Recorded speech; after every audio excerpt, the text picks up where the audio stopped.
Bonjour, bonjour, je suis Fanny, entrepreneur depuis un petit moment déjà et j'ai touché à plusieurs formes de business. Start-up, freelancing, immobilier. Depuis toutes ces années, je me rends compte qu'entreprendre, c'est surtout une question de dépassement de soi. Et c'est ce dont on va parler dans ce podcast. Comment on se sent quand on lance son business, comment on se sent quand on réussit, quand on échoue, et comment on dépasse nos blocages pour faire tout ça. Vous écoutez bien On en parle, le podcast qui parle de la face cachée de l'entrepreneuriat. Bonne écoute.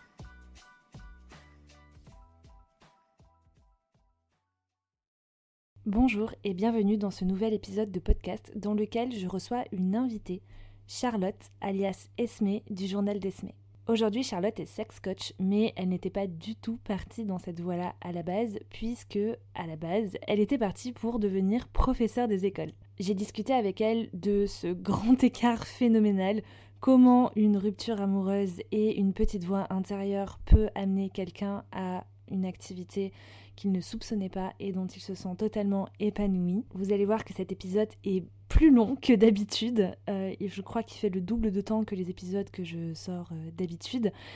On a discuté 50 minutes à peu près avec Charlotte et eh bien écoutez, je n'ai rien réussi à enlever parce que absolument tout ce qu'elle raconte est hyper intéressant et inspirant. Donc j'espère que vous avez de la route devant vous, que vous êtes lancé dans votre ménage ou que vous êtes juste confortablement bien installé et que vous avez 1 heure devant vous parce que ce que vous allez écouter envoie du lourd. Voilà les amis. Je vous laisse avec la discussion que j'ai eue avec Charlotte et je vous souhaite une bonne écoute. Coucou Charlotte. Hello Fanny. Comment tu vas aujourd'hui ? Bah écoute, je vais très bien. Merci de m'inviter dans ton podcast. C'est un plaisir de pouvoir participer à l'essor de ce podcast et puis de pouvoir partager mon message. Donc merci beaucoup pour l'invitation. De rien, merci à toi d'accepter de venir parler. D'ailleurs, est-ce que tu peux te présenter rapidement parce que j'ai peur de ne pas le faire de la meilleure des manières. Est-ce que Ok. tu peux nous dire qui tu es et qu'est-ce que tu fais actuellement comme activité pro aujourd'hui ? Alors je suis Charlotte, alias Esmé. Pourquoi Esmé? Parce que je suis autrice érotique sous le pseudo Esmé et je suis aujourd'hui sex coach. J'accompagne les personnes et les couples à vivre une sexualité fun et connectée. Et donc, c'est ce que je fais. Et je pense que c'est même sûr, c'est l'objet de mon invitation et de ce dont on va parler ensemble aujourd'hui. Carrément. Tu fais ça depuis combien de temps exactement ? Mon activité de sex coach, ça fait 2 ans exactement. J'ai commencé en janvier 2022 et on est en février 2024. Donc, je fête ma deuxième bougie. Et avant ça, j'ai lancé le journal d'Esmé, ma newsletter érotique qui m'a amenée au sex coaching en 2020. Ok. Et bon, pour te connaître un petit peu, je sais que tu n'as pas toujours fait ça et que ça faisait pas forcément partie de tes plans. À la base, si je dis pas de bêtises, t'étais partie pour être professeur des écoles. C'était ça? Exactement. Oui, j'étais même très, très bien partie puisque j'ai un master recherche en sciences de l'éducation. C'est ma première formation. Donc, rien à voir avec la sexualité. Mais enfin, d'une certaine manière, hein, quand on fait des enfants, il faut bien faire des enfants. Mais bon, bref, pas du tout dans ce sens-là. Et oui, non, moi, je viens d'une famille d'enseignants. Et donc, naturellement, j'ai eu envie de devenir enseignante. Et l'éducation, c'est quand même un sujet qui m'intéresse toujours aujourd'hui et qui m'a passionnée. Simplement, quand j'ai écouté ma petite voix intérieure et au bout de 5 années d'études, je me suis dit qu'il y avait peut-être autre chose à aller explorer.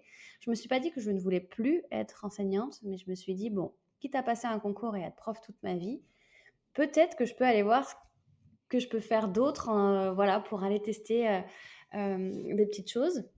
La première question que j'ai envie de te poser, c'est comment on fait, comment quelqu'un qui est parti pour être professeur des écoles et finalement sex coach, tu vois, et se lance dans cette thématique, quoi. Comment on réalise ce grand écart ? C'est une très bonne question. Si je devais répondre en une phrase, heu, je pense que j'ai osé écouter ma petite voix intérieure. C'est celle, qui te dit des choses et des fois tu as envie de la faire taire et de te dire: mais non, c'est pas ça, c'est pas ça, tais-toi». Et là, non, j'ai décidé de l'écouter et puis quand tu l'écoutes une fois, tu l'écoutes une deuxième fois et une troisième fois et donc je suis passée de un projet professorat des écoles à sex coach, mais j'ai pas pris un autoroute directe. C'est-à-dire que j'ai pris plutôt les petites routes de campagne, j'ai longé la mer, je passais par la montagne. Voilà. C'était un chemin vraiment riche et varié. Donc, je peux le raconter dans les grandes lignes si tu veux, si ça t'intéresse. Carrément. Parce que en vrai, c'est un petit peu long, mais je finis mon master de sciences de l'éducation. Je décide que j'ai peut-être autre chose à faire de ma vie. Peut-être que je peux essayer de faire autre chose avant d'être prof. Et donc, je décide de ne pas passer le concours tout de suite et d'aller explorer le milieu artistique, culturel dans lequel je commençais à faire mes premiers pas. Et donc, je deviens coordinatrice de projet auprès d'artistes. Et puis voilà, je fais mon petit bonhomme de chemin dans ce milieu-là. Je me rends vite compte que je ne vais pas gagner beaucoup d'argent, que je vais beaucoup travailler pour peu de reconnaissance aussi. Et donc, je décide de faire un bilan de compétences. De ce bilan de compétences, je rejoins un master en gestion d'entreprise, un MBA. Et je fais ça. Voilà, je fais mon deuxième master, du coup, en gestion et administration des entreprises, option contrôle de gestion, pour être très précise. OK, Rien à voir cool. avec Non. bah, avec le bazar. Et là, vous dites, OK, on est encore loin du sex coaching. Et donc, je travaille dans l'entreprise de mon ex à l'époque, enfin de mon conjoint de l'époque, pour l'aider à développer une entreprise artisanale. Et puis, j'ai envie de lancer mon propre business en conseil de petites entreprises. Et voilà, ce premier business ne se lance pas comme prévu, etc. Je me retrouve à travailler dans une grande entreprise. Et puis, dans tout ça, ce qui se passe, c'est qu'il y a une séparation qui a lieu. Et donc, je me sépare d'une relation de 10 ans. Donc, 19-29 ans, j'étais en couple. Et 29 ans, je me retrouve célibataire. Et je pars, comme beaucoup de célibataires, à la conquête du monde du À célibat, l'aventure. à l'aventure, exactement. Et donc, je découvre pour la première fois, moi, le sexe sans lendemain. Je n'avais jamais fait ça. Voilà, je découvre les applis de rencontre, les dates, etc. Et puis, voilà, je commence à m'amuser, à me libérer sexuellement, gentiment. Et je fais une rencontre avec particulière, en fait, quelqu'un qui me propose une relation BDSM, d'accord? Donc, le côté domination-soumission. Et donc, là, je pars dans cette aventure-là avec lui. Je vis une aventure incroyable, d'accord? À cette époque-là, je ne connais rien à tout ce monde-là, hein. Ça, c'est important de le préciser. Et voilà, il me fait vivre des expériences sensorielles, sexuelles, que je ne pensais pas possibles. Et là, j'ai vraiment l'impression de partir à la rencontre de ma sexualité. Je sais pas comment dire. J'ai comme une révélation de «Oh, mais j'y connaissais rien». Et, et waouh, ah ouais, ça peut être ça la sexualité. Et donc, je vis ces choses-là et je commence à avoir envie de les raconter. En tout cas, je commence à naturellement les écrire, les aventures que je vis pour moi-même, pour les partager à cet amant, à d'autres amants que j'ai aussi. Et, et à un moment donné, je sais pas, j'ai l'intuition, je me dis, mais je pense que ça pourrait aider d'autres personnes. Parce que ce qui se passe, c'est que plus j'avance moi dans ma sexualité, plus je vis des aventures un peu incroyables. Alors ça fait rire les copines, tu vois, ça crée un peu le suspense et on a envie d'en savoir plus. Mais concrètement, dans ma vie, il y a des nettes améliorations quand même. Je sens que j'ai plus OK. confiance en moi, je sens que je me regarde différemment, qu'on me regarde différemment, que je prends ma place aussi un peu. Bah ouais, que je m'affirme plus en fait et que je découvre aussi une moi un peu plus sûre d'elle. Et donc, bah, ça a les conséquences que ça a quand on prend confiance en soi, qu'on s'affirme un peu plus. Bon, bah, on prend un chemin qui nous correspond aussi un peu mieux. Et c'est pour ça, je sais pas, enfin, je peux pas te dire aujourd'hui pourquoi je l'ai fait. Pourquoi je me suis OK. mis à écrire des nouvelles érotiques et à créer une newsletter. J'ai senti que c'était ça. La petite voix, elle a dit: «Fais ça». Et j'ai dit: «OK».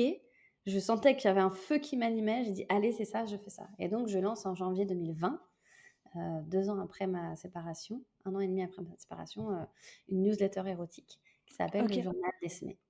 Voilà. OK, et à ce moment-là, tu avais pas d'objectif, business avec, cette newsletter? C'était juste du pur partage? C'était du pur partage, mais pour être tout à fait, honnête, je me disais: «Ça serait bien que j'en fasse quelque chose un jour, que je OK. monétise».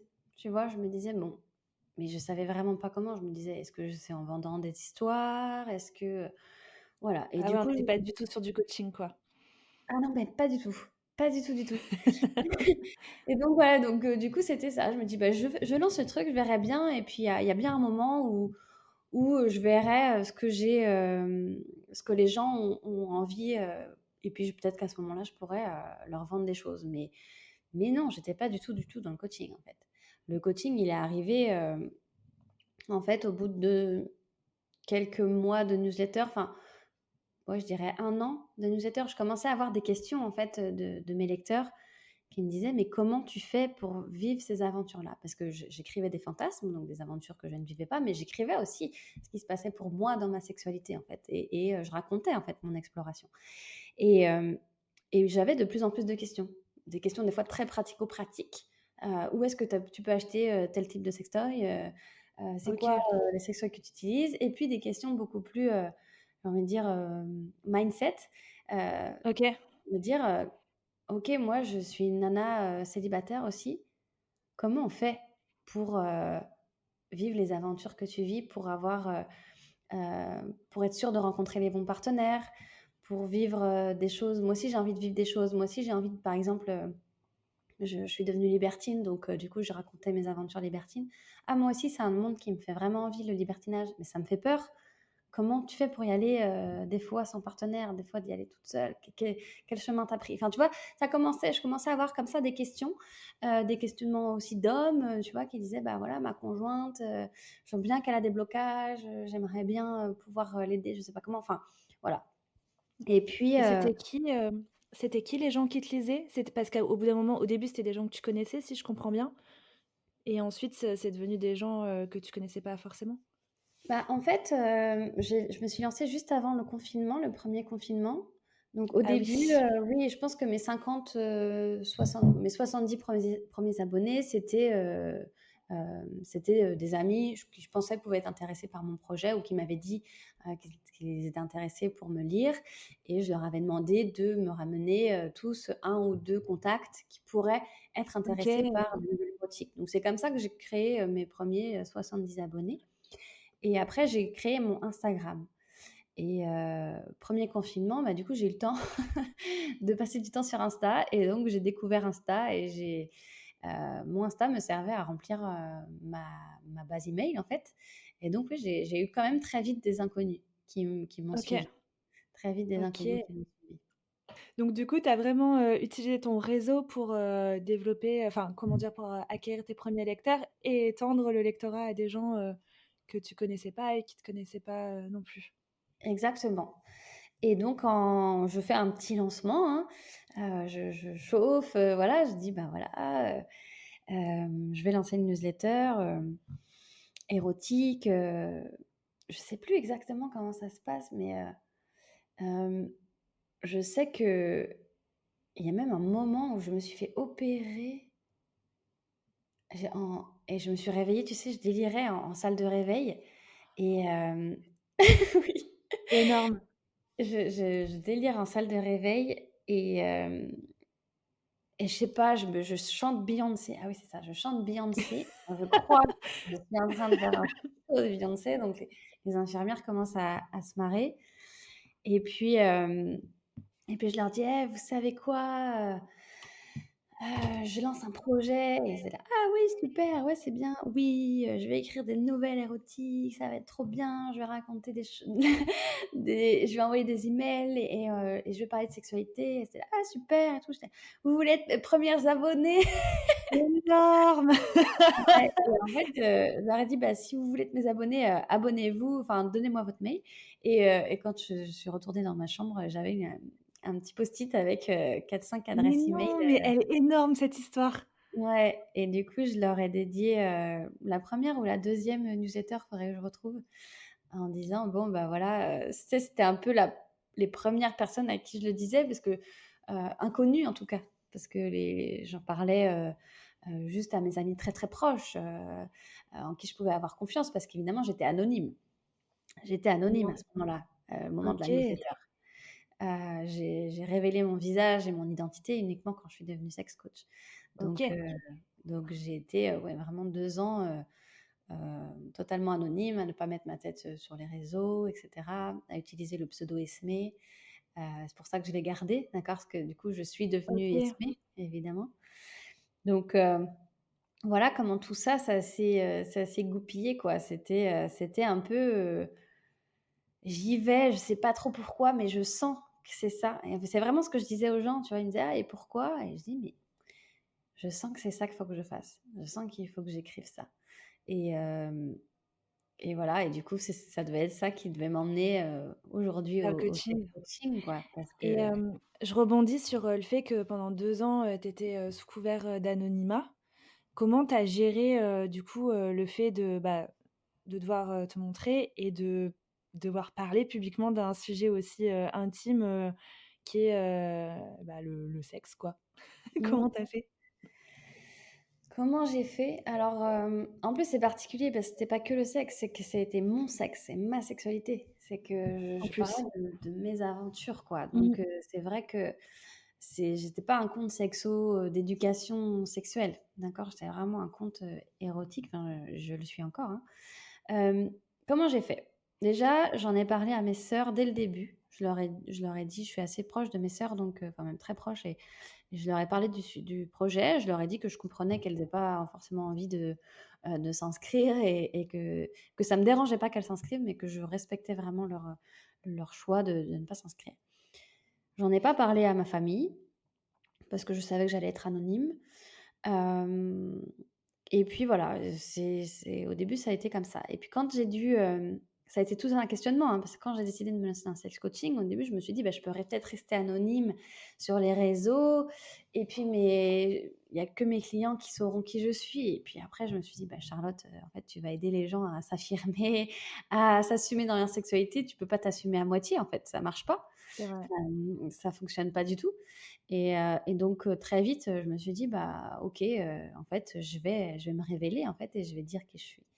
Et donc c'est là que j'ai décidé, en fait, dans le lancement de mon premier programme d'accompagnement, j'ai révélé, mon identité. Et donc là, ça a été rigolo parce que: «Quoi? Mais c'est toi? Ah oui, d'accord! Énorme. Incroyable!» Bah oui, parce que en fait, tu sais, Instagram, comment ça fonctionne? C'est que quand tu as des personnes qui sont abonnées, proches de toi, je pense que ça te fait aussi, tu sais, ça t'apporte des abonnés, quand même proches des gens qui sont déjà abonnés. Donc comme j'avais quand même un petit groupe d'abonnés qui étaient mes proches, OK. des amis proches, je pense qu'au début, tu vois, l'algorithme, il devait amener des personnes qui étaient quand même, Ouais, des amis d'amis, des amis qui te d'amis. connaissaient, sans vraiment te connaître, Exactement. énorme. Et voilà, et du coup, en fait, j'ai très bien vécu. J'ai pas été, j'ai pas eu peur, en fait, j'ai pas eu peur. Et puis, après, bah, c'est ma mère, en fait, à qui il fallait que je le dise quand même. Parce que je me suis dit: «Je voudrais pas que ma mère», en fait, mon mon état d'esprit à ce moment-là, c'est de me dire: «Je veux pas qu'elle l'apprenne par d'autres». Tu vois? Mmh. Un peu bizarre, quoi. «Ah, mais j'ai vu ta Ouais. fille sur les réseaux, ah sympa les photos et tout». Parce qu'en plus mon compte Instagram était, quand même érotique, et voilà, j'en mets encore un petit peu des photos sexy.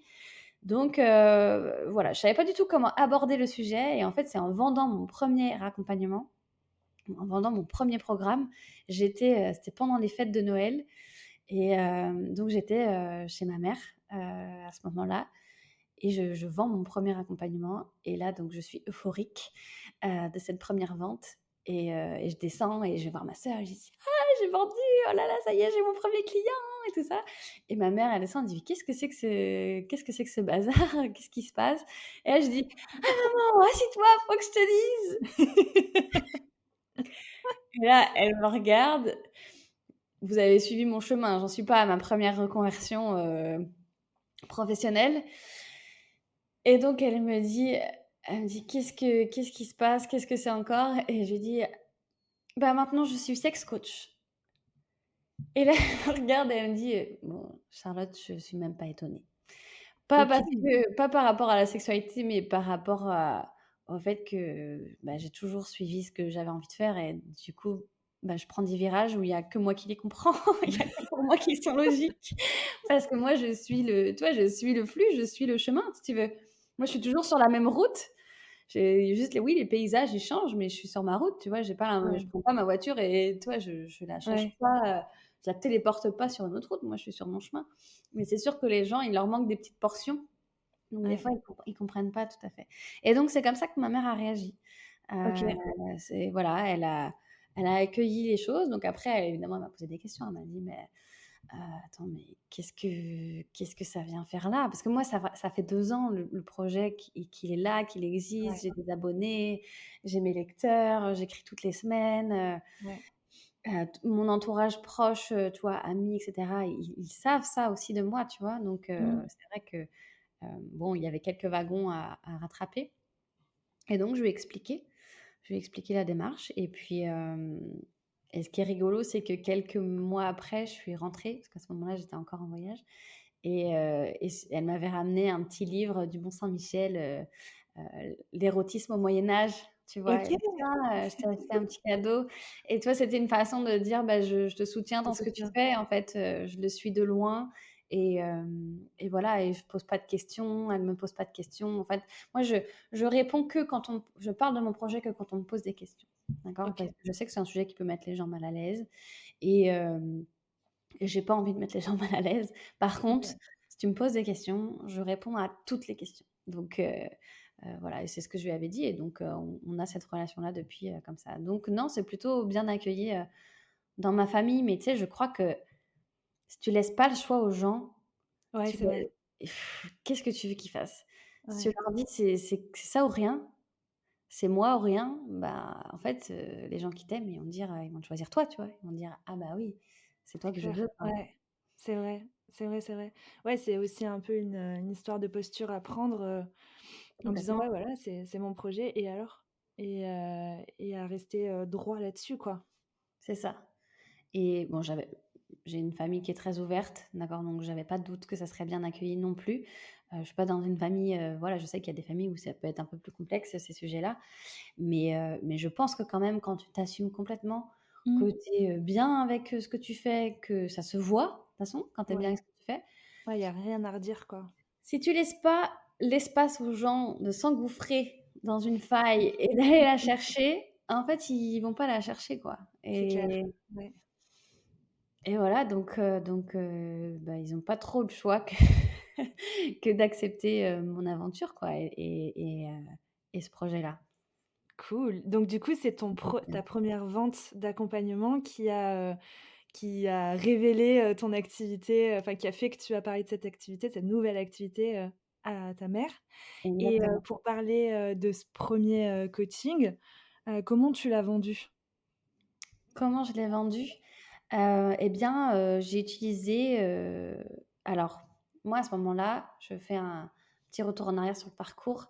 Je quitte, la grande entreprise pour travailler, je suis responsable admin et financière de Julien Musi.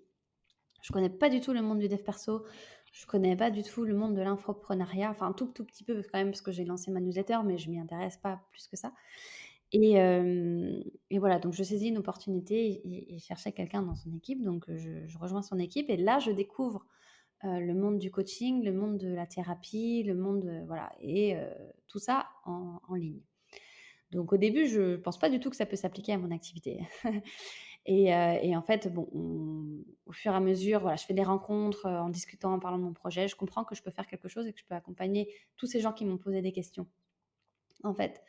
Et ben, peut-être que, la meilleure façon de les aider, c'est de pouvoir leur transmettre ma façon de faire, en fait. Comment je fais pour avoir, la sexualité que j'ai? Par quelle étape je suis passée?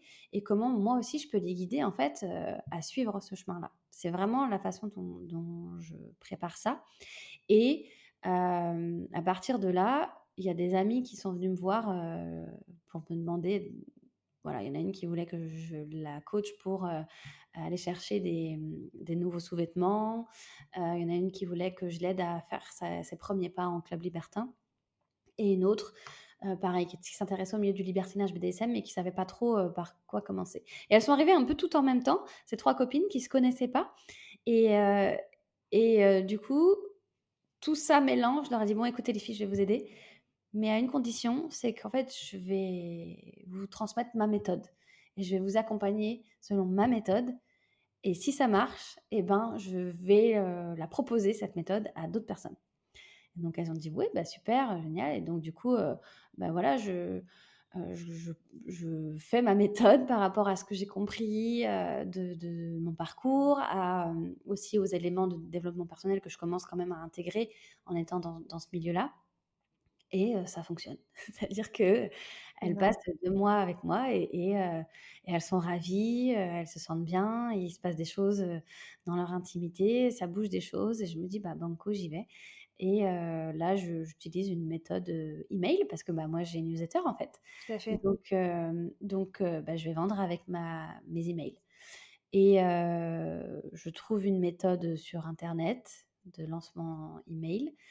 Je l'écris, je la transpose sur mon Instagram et pendant 12 jours, bah, je parle de mon programme, je montre ma tête, je dis: «Bah, voilà, vous m'avez lu et vous me lisez depuis peut-être 2 ans et maintenant, bah, j'ai le plaisir de vous dire que, bah, je peux vous aider, en fait, à vivre, vous aussi, cette sexualité-là» et je trouve mes premiers clients, comme ça. Voilà, il y a les premières personnes qui me font confiance, dans ce lancement-là. Voilà comment Trop bien, trop ouais. bien.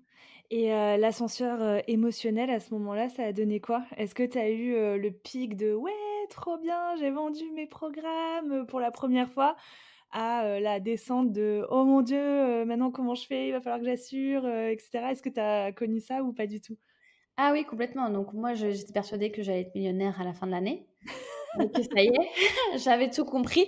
J'avais tout compris au business, «C'est bon les gars, j'arrive, faites-moi ma place, tapis rouge» et puis en fait, bah, j'ai fait mon lancement, j'ai eu mes 3 premiers clients et puis après, je dis: «Bah, ouais, mais en fait, comment on réitère?» Je vais pas refaire, un lancement sur ma base email. Ma base email, elle ne bouge pas beaucoup, d'accord? C'est-à-dire qu'à ce moment-là, je pense que j'avais 1000 inscrits à ma newsletter. J'en avais peut-être, une trentaine de nouveaux par mois, grand max, tu vois? Je sais même pas, mais pas beaucoup. Donc, au moment, c'était, bah, du coup, comment je fais? J'étais encore, je travaillais encore en plus, dans mon autre activité. Donc, bah, il y a un moment, comment je passe je suis juste une petite nana qui écrit des newsletters érotiques à du coup, bah, j'ai des clientes maintenant, il faut que j'accompagne. Plus, il faut que je fasse, bah, ce qui s'appelle de l'acquisition, mais à ce moment-là, j'ai pas du tout conscience de tous ces termes-là. Hem et voilà et donc je traverse un peu le désert. En plus, je me forme parce que je me dis: «Bon, bah, maintenant, il me faut plus d'outils aussi». Donc bah, voilà, je réserve hem, mes 1ers coachings, ils me servent à payer, ma formation de sexothérapeute, ma formation de coach, voilà. Donc ça se passe pendant 6 mois. Pendant 6 mois, ici. Énorme.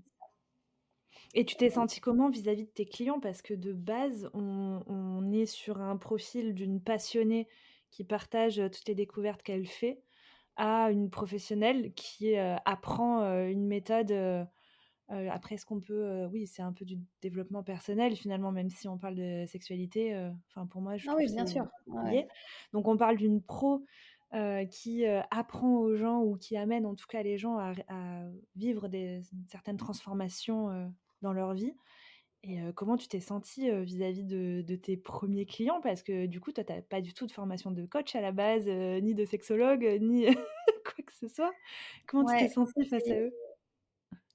étonnamment, je me suis sentie très, très bien, mais parce que, en fait, j'avais la certitude que j'étais capable de les aider. Tu OK. vois? C'était vraiment, je veux dire, je me suis pas dit, «Je vends un programme et c'est de la merde», tu vois?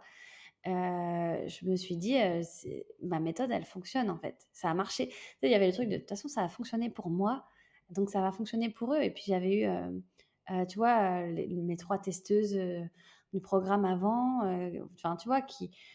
Donc j'étais persuadée que je pouvais les aider. Par contre, c'est sûr que quand je suis arrivée en one-one, mon 1er one-one, je me suis dit: «Bon, en fait, il est là, il a payé, Et maintenant, il faut que tu gères ta première séance de coaching. Après, j'ai une formation en sciences d'éducation, tu vois, j'ai tout ce background-là aussi, tu Ouais. vois? Des fois, les gens ils me disent: «Ah ben ça t'a servi à rien tes 5 ans d'études».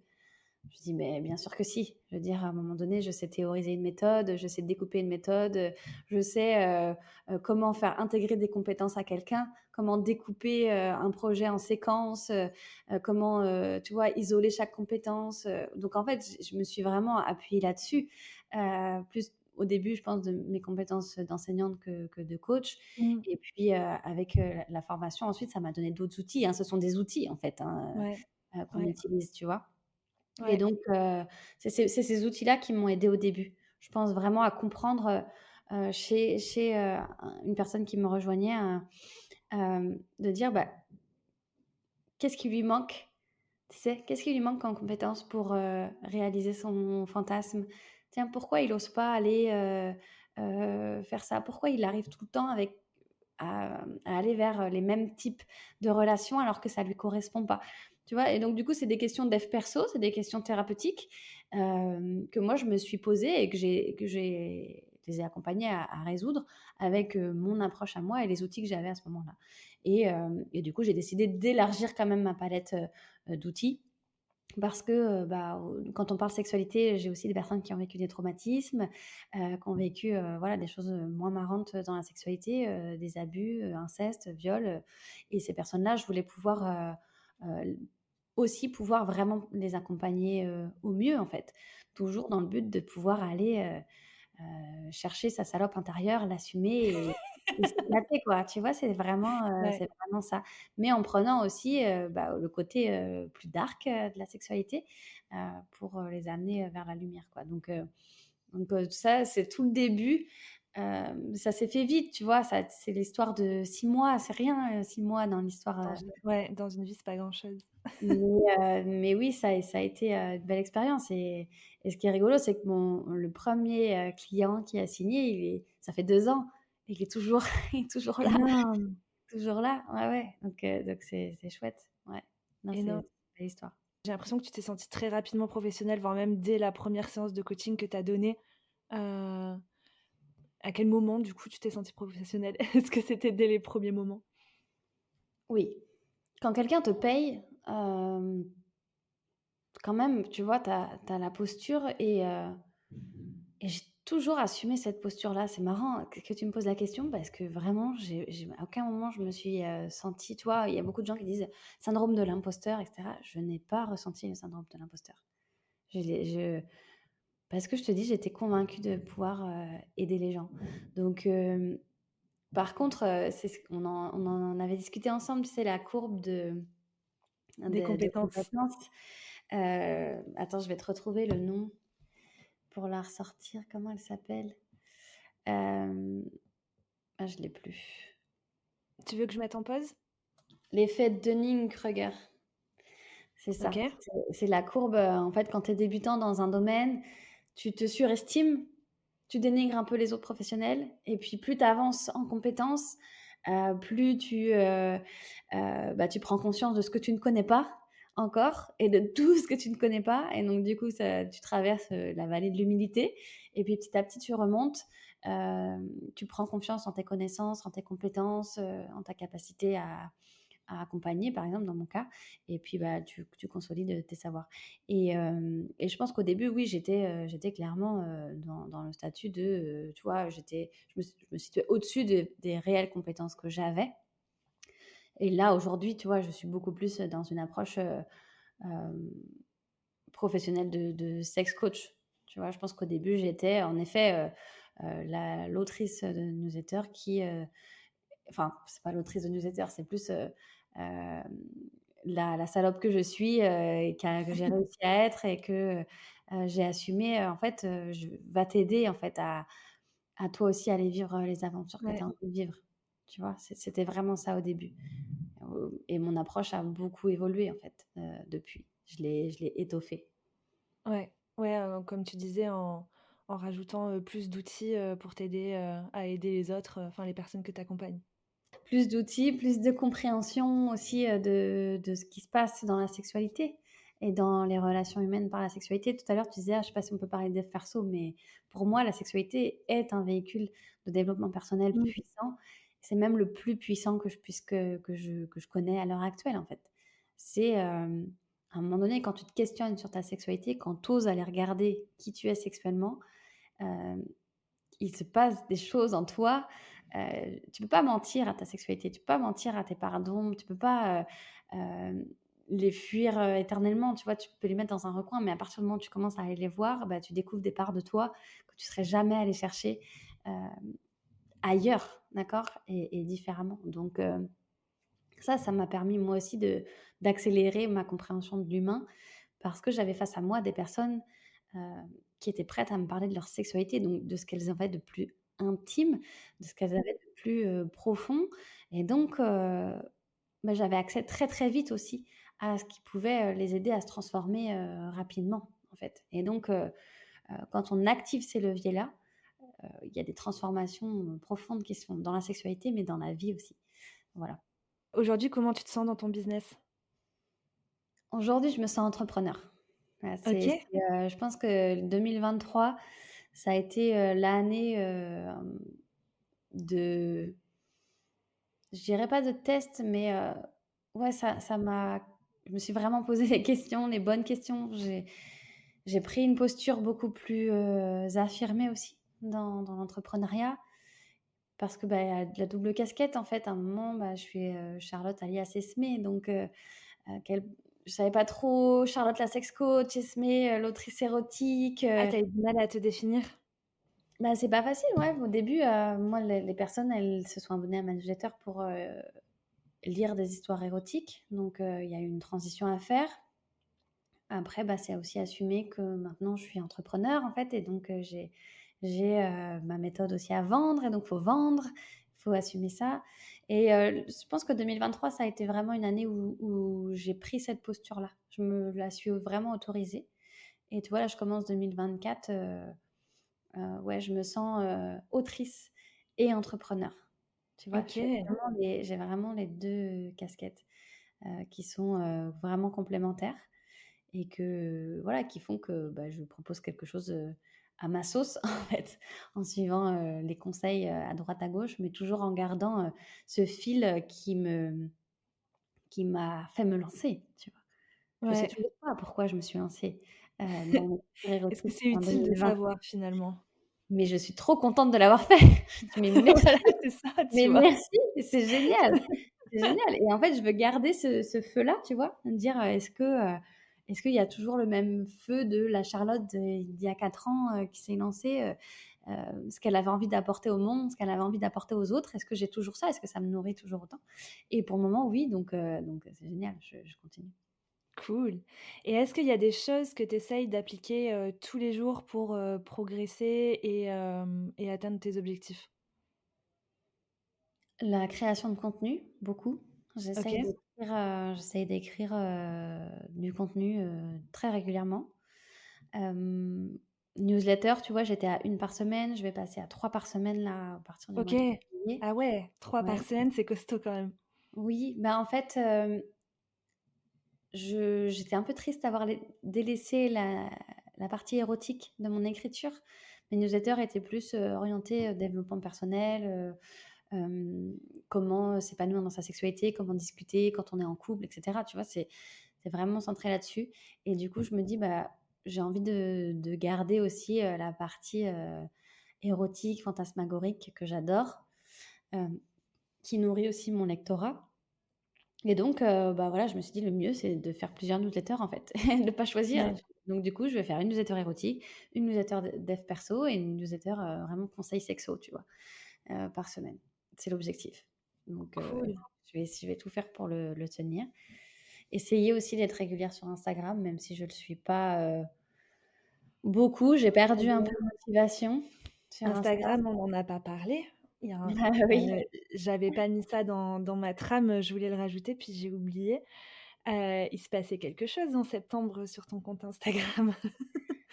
Bah oui, c'est 3 ans de travail, qui sont partis en fumée, quoi. J'ai subi la censure Insta, et donc Énorme, J'ai ça a été pas énorme. été supprimée du jour au lendemain. Alors, j'étais préparée, hein, d'accord? Je suis pas naïve, je savais très bien que le Ça sujet que risquait je d'arriver. proposais, et voilà, il y a évidemment plein de warnings dans tous les sens, donc on fait attention aux mots qu'on utilise, on met des petites étoiles dans tous les sens.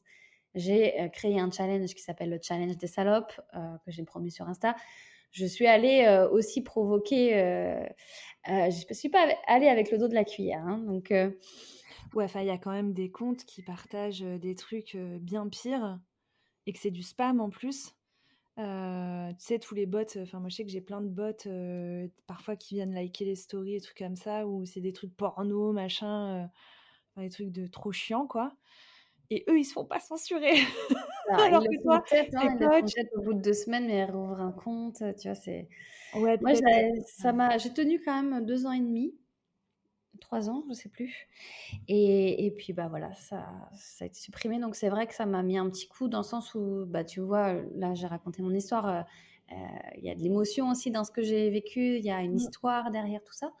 Et donc, bah, c'était aussi, la trace de toute cette histoire-là, en fait, tu vois? Tu remontais, mon feed et Insta ouais, jusqu'au premier jour, bon, bah, tu remontes à mars 2020, je lance ma newsletter érotique et je montre pas ma tête, tu vois? Donc ouais. il y avait ça, ce truc-là, et du coup, oui, ça m'a mis un petit coup sur, bah, qu'est-ce que j'ai envie de dire? Comment j'ai envie de le dire? Un peu un ras-le-bol de me dire: «Bah, est-ce que je reviens vraiment sur Insta? Parce que j'ai envie de pouvoir parler de ce que j'ai envie de Ouais, parler parler sans librement. censure?» Voilà. Donc j'ai un podcast quand même qui me permet ça aussi, qui me permet d'avoir des longs formats, où, bon, déjà je raconte des nouvelles érotiques, mais aussi où je peux parler, dev perso, sexualité, sans être censurée, et j'y suis revenue quand même sur Instagram parce que c'est un super moyen, quand même de se faire connaître, Mmh.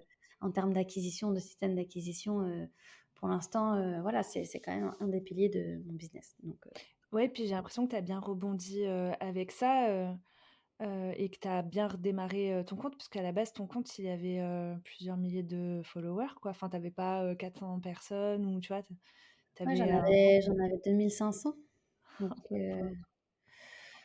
oui, du coup, c'est sûr que recommencer à zéro, c'est ça qui est un peu dur, quoi. Tu as l'habitude de poster une photo, un post, Ouais, tu vois les likes et cetera. Tu recommences, bon, ce qui est bien, c'est que j'avais ma base email, hein, donc j'ai pas recommencé à zéro. Dès que j'ai dit que ça avait grande été leçon, annulé, ouais. supprimé, le Une des grandes leçons à retenir, c'est avoir une base mail, c'est pour ça. sécuriser. Donc en une semaine, j'ai eu 300 abonnés, tu vois? Donc voilà. Mais oui, c'est sûr, ton ego, il en prend un coup, hein. Tu postes le même post, il avait fait, je sais pas, 200 likes, avant, et là, il en fait, 30. Tu te dis: «Pourquoi? Pourquoi je fais ça? C'est quoi la Ouais. motivation derrière?» Donc ouais, il faut reprendre tout à zéro et recommencer. C'est quoi qui t'a permis de trouver la motivation et le courage d'y retourner et de remettre des efforts, pour redévelopper, ce levier-là? Parce que c'était la, plateforme, que je connaissais le mieux, en fait, et que, OK. tu vois, j'avais pas l autant j'avais le courage de recommencer quelque chose que je connais, c'est-à-dire en me disant: «Bon, ça va, les posts, je les ai, je peux les republier». Autant je me disais, «Ah, aller sur YouTube, j'y connais rien à YouTube. Oui, j'ai mon podcast, mais le podcast, il faut bien le promouvoir à un moment donné, et les réseaux sociaux, Tout à c'est quand fait. même, super pour ça». Et aussi l'effet, média, parce que, bah, en fait, Instagram, ça te permet aussi d'être visible, auprès, de ta communauté invisible, et cette communauté invisible, bah, en fait, parmi elles, il y a, tes futurs clients, il y a, les médias aussi qui, bah, quand, ils auront tu vois, un sujet ou hem, une interview, ils penseront à toi, en fait, et donc je me suis dit: «Bah, ça, je l'ai perdu aussi en ayant mon compte Instagram supprimé». Donc plus je le fais tôt, plus ces personnes-là, elles vont revenir aussi dans mon cercle, hem, de d'abonnés. Donc voilà, ce qui m'a motivée, c'est de dire: «Bah, en fait, c'est pas fini, le jeu il est pas fini. Le jeu il est fini si je le décide, en fait. C'est pas Instagram qui va décider si, si c'est fini. C'est Ouais, moi, ouais. c'est Charlotte, alias Esmé, qui décide si c'est fini ou pas, et non les gars, Non, j'ai encore des ouais. choses à dire, et je vais les dire sur votre plateforme, je vais les dire aussi ailleurs». Là, j'ai pris la décision tu vois, d'aller sur YouTube parce que quand même c'est un peu moins censuré, même si j'y connais rien, pour pouvoir compléter, en fait, aussi et pas être dépendant d'une seule plateforme. Donc ça, c'est vraiment la leçon que je retiens, c'est Instagram, vous êtes propriétaire de rien du tout, vous êtes locataire C'est de clair. la Ouais, plateforme. c'est vrai. C'est vrai, c'est vrai. Insta ne vous doit rien, d'accord? Tu étais pas d'accord, c'est pas éthique, c'est en fait, bah, tu es pas content, va-t'en, tu vois? C'est soit tu y vas et tu acceptes les règles et moi, en tant que sexo et ben, oui, ça faisait partie des risques, en fait. Ouais.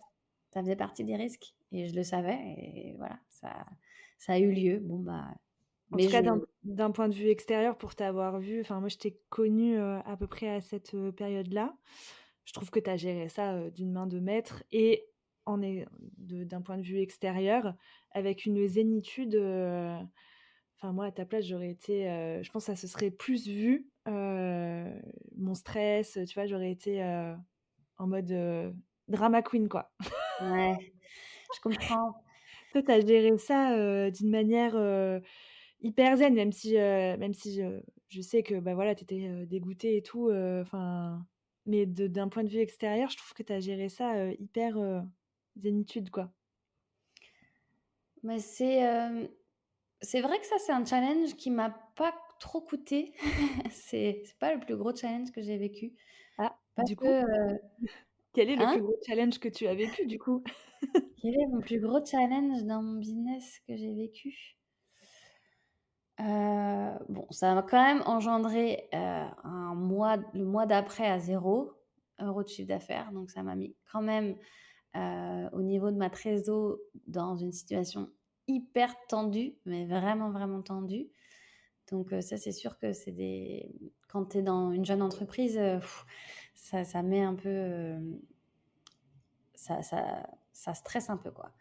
Donc c'est plutôt les conséquences qui ont été, difficiles. Mais sur le coup, non, j'ai mis une semaine, tu vois? J'ai pris une semaine, le temps de voir, ce que j'avais envie de faire et autre gros challenge, là, j'avoue Fanny, hem, j'en ai plein. C'est pas des énormes challenges. En fait, c'est sur le coup, tu as l'impression que c'est la fin du monde, tu as envie de tout arrêter. Oui, bah, ça m'arrive tous les 2 mois. Tu vois? Et je suis des entrepreneurs comme les autres. C'est-à-dire Ouais, que, ouais. de moins en moins parce que, bah, plus tu avances, plus tu apprends et plus tu te rassures, plus, rater un lancement, c'est pas grave, tu réussiras mieux au lancement d'après. Mais c'est vrai qu'au début, ouais, tu lances des choses et ça marche pas et tu lances des choses et ça marche pas, ou ça prend pas comme tu veux. Hem, Mmh. Tu te remets en question, en fait. Mais est-ce que je suis faite pour ça? Est-ce que vraiment je continue? Est-ce que le jeu en vaut la chandelle? C'est quand même Ouais. super difficile, Ouais, je trouve que la remise en question permanente, c'est ça, en fait, qui est, fatigant, je c'est ça. trouve. Non, mais Bon c'est ça. après, ça forge aussi le caractère et ça forge, la ténacité, tu vois? Mais, je trouve que c'est fatigant, ouais, de se remettre, Ouais. en question, régulièrement. Et en même temps, ça t'apprend. Si Mmh. j'ai aussi bien vécu la suppression de mon compte Insta, c'est que j'étais pas du tout à mon premier challenge, en fait, et que, bon, Ouais. bah, j'ai appris, mais c'est ce que tu me disais sur ton épisode sur le lâcher prise, en fait. C'est à un moment donné, ça sert à rien de te mettre la rate au courbouillon pour des choses que tu ne contrôles pas. Est-ce que je contrôle la censure Instagram? Non. Je peux faire Mmh. de mon mieux pour, y échapper, mais là, en fait, ils décident. Bon, bah, ils ont Mmh. décidé. Maintenant, je reprends mon pouvoir, en fait. Est-ce que moi, Charlotte, je décide que c'est fini? Oui, non, peut-être, pourquoi, voilà, mais tu te poses la question, mais tu reprends ton pouvoir et en fait, dans toutes les situations que tu vis, à un moment, bah, tu fais ton mode de petit caca après un lancement raté, après, tu vois? Après Oui. tout ça, je dis: «Oui, je suis qu'une sous-merde, je vaux rien, je suis nulle», voilà, tu fais, là, bien la victime et puis à un Ouais, moment, tu dis: «Bon, allez, qu'est-ce c'est que» reparti.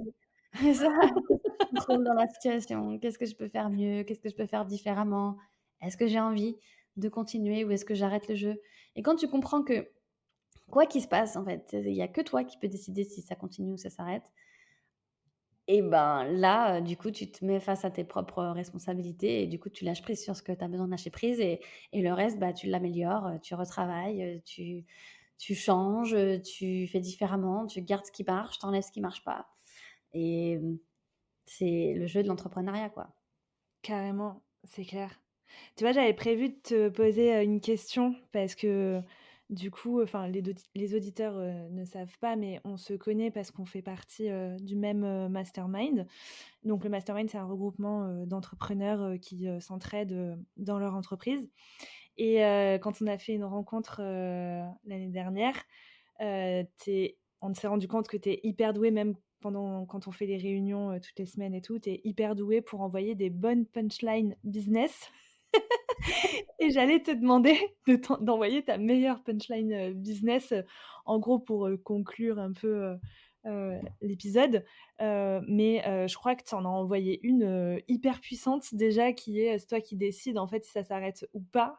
Ça, je trouve que c'est, assez puissant et d'ailleurs j'ai 2 post-it, devant moi de tes 2 de tes punchlines que tu nous as envoyées une fois, en Ah ouais, séance. génial. Je les ai notées, je les ai accrochées, elles sont devant moi sur un tableau et celle-ci, elle va rejoindre ma collection. Mais est-ce que du coup, tu pourrais nous en donner, une autre? Une qui m'aide beaucoup parce que ça a été, vraiment difficile pour moi au début de me détacher des objectifs que je me fixais. Tu sais, on se fixe des objectifs en tant qu'entrepreneur et du coup, des fois, on est vraiment trop attaché à l'objectif et c'est une punchline, qui ne vient pas du tout de moi, qui vient de mon chéri, mais qui a dû l'apprendre, ailleurs. Enfin, tu sais, ça c'est non, mais je redonne à César ce qu'est à César, d'accord? C'est je les ai apprises aussi, on me les a enseignées et maintenant je les applique et ça m'aide beaucoup.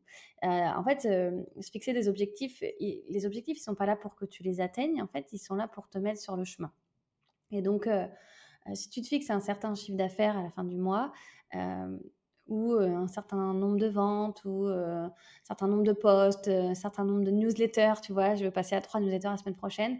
Est-ce que si la semaine prochaine, j'envoie qu'une newsletter sur les 3, est-ce que je dois être au fond du trou? Est-ce que je dois me flageller? Est-ce que je dois me dire, «Ah, tu vois, tu es nul, tu fixes des objectifs, tu les atteins pas». Non. En fait, à un moment donné, bah, pourquoi j'ai pas, atteint, mon objectif de 3 newsletters? Bah, peut-être que je me suis pas dégagée assez de temps, j'ai pas encore, adapté suffisamment mon emploi du temps de travail pour, mettre cette charge de travail en plus. Hem Et je le dis souvent dans la sexualité, en fait, si tes objectifs déterminent ton bien-être, ben, en fait, enfin, si l'atteinte de tes objectifs doit déterminer ton bien-être, ça va être hyper dur à vivre pour toi. Parce que en fait, ça veut dire, le jour où, tu atteins tes objectifs, tu vas être hyper euphorique et le jour où tu les atteins pas, tu vas être au fond du Au trou fond du et des trou, fois, ouais. ça se joue à une vente, à 2 ventes, en Ouais, fait. à rien du tout, ouais. Et ça, mon C'est vrai. conjoint, tu vois, il me l'a souvent dit. Il m'a dit: «Mais là, tu es en train de me dire que tu te mets dans cet état-là, là, mais que si tu avais fait une vente de plus ce mois-ci, tu serais en train de faire la fiesta, et d'être hyper bien dans ta peau». À un moment donné, il faut enfin, c'est hyper dur ce que tu t'imposes, quoi. Donc Ouais. juste, prends du recul. Oui, ton objectif, c'est important parce que ça peut être un moteur, une direction à suivre, et une manière de t'organiser, de faire différemment, de penser différemment, et d'avancer. Mais ça doit pas être, le but, en soi, enfin en tout cas le générateur de bien-être, tu vois? Et Ouais. le thermomètre de ton état d'esprit et cetera. Ça sinon, c'est comme dans la sexualité, je veux dire, si, il te faut X rapports par semaine pour être, bien, bah, ça veut dire que tu passes ton temps à osciller entre dépression, euphorie, dépression, euphorie. J'ai un rapport sexuel, je vais super bien. J'ai pas de rapport sexuel, Je vais je suis au super fond du super mal, trou ouais. et Mmh. du coup, bah, c'est super fatigant, en fait. Donc c'est comment tu trouves ta ligne de flottaison et que, tu prends du recul, tu lâches prise sur certaines choses et et puis, bah, tu avances, avec, toi, ce que tu peux et gratitude, en fait, aussi pour tout ce que tu construis C'est et tout ce que clair. tu as fait, quoi. Ouais, ouais, je trouve qu'on oublie, souvent de se enfin, comment dire? Ce que tu dis, c'est, vraiment ça, quoi. Parfois, ça se joue à une ou 2 ventes ou à quelques centaines d'euros ou à des détails, en fait et je trouve qu'on se récompense pas assez pour, OK, tu as peut-être pas atteint, je sais pas moi, tu voulais faire 5 000 € de chiffre d'affaires ce mois-ci, tu en as fait 4 000. OK, il te manquait 1 000 balles, pour atteindre ton truc, mais putain, bravo, tu as quand même fait 4 000. Ouais. Et je trouve qu'on le fait pas assez, ça, de se féliciter pour, les choses qu'on a atteint malgré tout, même si c'est pas, si c'était pas, le truc, visé, ultime quoi, tu vois? Ouais et en fait, une belle façon de faire ça, moi j'aime bien le faire, tu vois? Là, on a parlé de mon parcours, donc c'est rigolo, de faire cette rétrospective. On la fait pas souvent et je me dis, tu vois, la Charlotte, d'il y a plus de 10 ans, qui se dit: «Bah, en fait, je peux pas être instite. Je pense que peut-être je dois écouter ma petite voix et aller vers autre chose», tu vois? Qu'est-ce qu'elle dirait là en me voyant, là aujourd'hui, ce que j'ai construit, là où j'en suis, alors, oui, je sais que j'ai encore beaucoup de chemin à faire, mais juste qu'est-ce qu'elle me dirait? C'est sûr qu'elle me dirait pas: «Tiens Charlotte, tu as chié, tu avais dit que tu ferais 5 ventes, tu en as fait 3, tu es vraiment une merde». Tu vois? C'est sûr qu'elle me dirait pas Complètement ça. pas, non? Elle dirait: «Waouh, putain, ah ouais, ah la meuf, ah tu as fait tout ça». Truc de C'est fou, tu vois? clair, Et juste, c'est bah, clair, ouais. ça fait trop du bien, tu vois? Quand Ouais, tu fais ce petit travail-là. Donc, c'est voilà, et clair, des fois 6 mois, regarder 6 mois en arrière, ça suffit. Donc, c'est clair, c'est clair. Bah, écoute Charlotte, merci beaucoup. C'était trop cool la conversation, qu'on a eue. Merci d'avoir partagé ton parcours, d'avoir partagé, heu, tout ce que tu nous as raconté et j'espère que ça t'a plu, que j'ai ouais, été, une j'espère. bonne, hôte, de podcast. Bah, écoute, c'était comme à la maison, vraiment, je me suis Cool. sentie super bien. Bah, Bravo, cool. Fanny. Merci, bah, merci à toi d'être venue et puis je te dis, à très vite. À très vite, Fanny. Merci beaucoup. Je retiens plein de choses de cet échange avec Charlotte, mais je crois que les points clés, c'est vraiment de suivre, la petite voix intérieure qu'on entend et qu'on a tendance à réprimer car, si on l'écoute, elle nous amène toujours au bon endroit. Je retiens aussi que c'est nous qui décidons, de notre aventure entrepreneuriale, c'est nous qui décidons si les choses doivent s'arrêter ou pas. Et aussi, je retiens que tout est une question de confiance, confiance en ce qu'on fait, en ce qu'on peut apporter. Et si on se rattache à cette confiance, eh bien, tout suit, notre entourage, notre business, absolument tout. Encore une fois, un immense merci à Charlotte d'avoir accepté de venir parler sur ce podcast parce qu'elle nous a vraiment partagé des pépites. Voilà pour cet épisode de podcast. J'espère sincèrement qu'il vous a plu et qu'il vous a été utile. Si c'est le cas, et que vous avez envie de soutenir ce projet, eh bien je vous invite à laisser un avis via la plateforme d'écoute que vous utilisez, 5 étoiles de préférence. C'est clairement ce qui m'aide le plus. Sur ce, merci de m'avoir écouté. Je vous dis à très vite. Prenez soin de vous. Ciao ciao.